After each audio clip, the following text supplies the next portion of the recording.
Hey guys, Chris here, and today Update 9.0 has finally been released to the public. And with it, Season 9 of Vigor is now upon us. This season has a lot to look forward to, so today I will be quickly reviewing everything that is new with this update. Let's get right into this.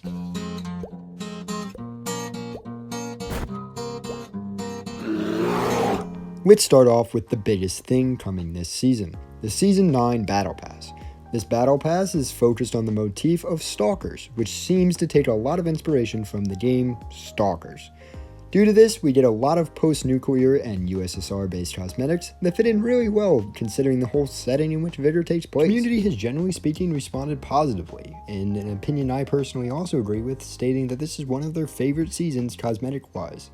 And I'm really excited to grind out all 50 tiers for it. Being able to finally get some of the nice Russian cosmetics that people have been wanting for so long, and especially in the form in which we're getting them, is a nice relief.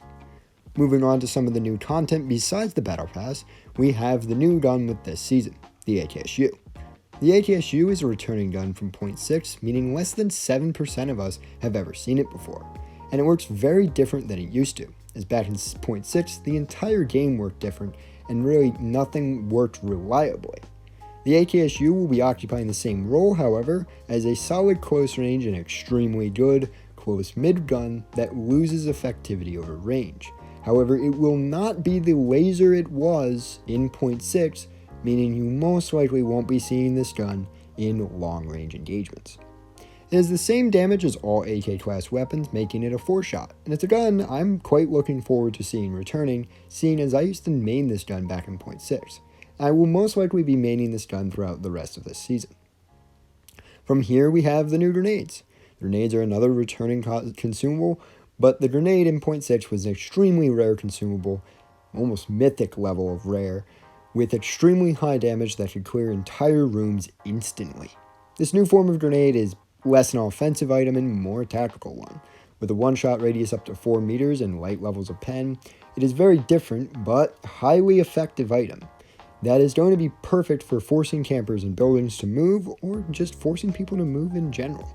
But due to its short range and it not being able to be thrown very far, it will most likely not be a menace to gameplay, meaning I personally think it's a very balanced item and one of the few things that when I've seen them add to the game that I think they could leave perfectly alone for the rest of the gameplay, and I don't think it would be that big of a problem. Moving out of encounters, we can jump over to Ewing.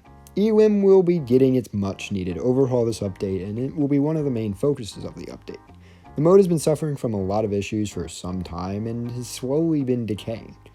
This update will address these issues and try to bring some life back to a much needed mode, seeing as a lot of people really do like the gunplay of Vigor, and having a team setting to do it in is a great place.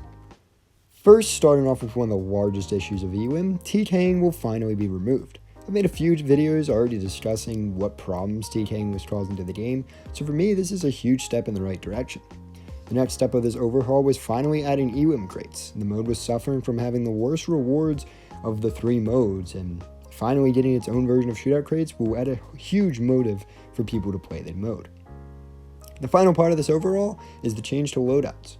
While generally speaking I was okay with the existing loadouts for Ewing, a lot of the community has complained about the low power and lots of guns just not being in Ewing.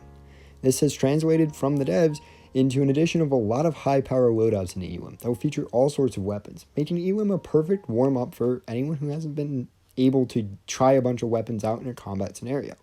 One such example is the addition of an SG-1 ADR loadout that is radically different than anything we saw in the previous seasons in Ewing.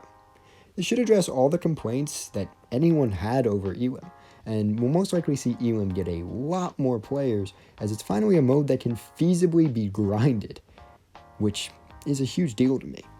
Moving on from there, we get some general gameplay changes. There has been a graphical overhaul, with the PS5 and Xbox Series X finally receiving its optimization patch with 60 FPS, and what seems to be an uncapped frame rate for both Xbox One and PS4. Frames aren't the only graphical change though, as this update brings a new running animation to replace the clunky heavy one we got in 8.1. Much like the 8.1 animation, weight will still affect it, but it will no longer look like you're moving in slow motion. All of these changes make 9.0 an update that I am a huge fan of, and I cannot wait to get into some encounters against you all. Till then, this has been Christopher Beast, and I hope to see you all next time.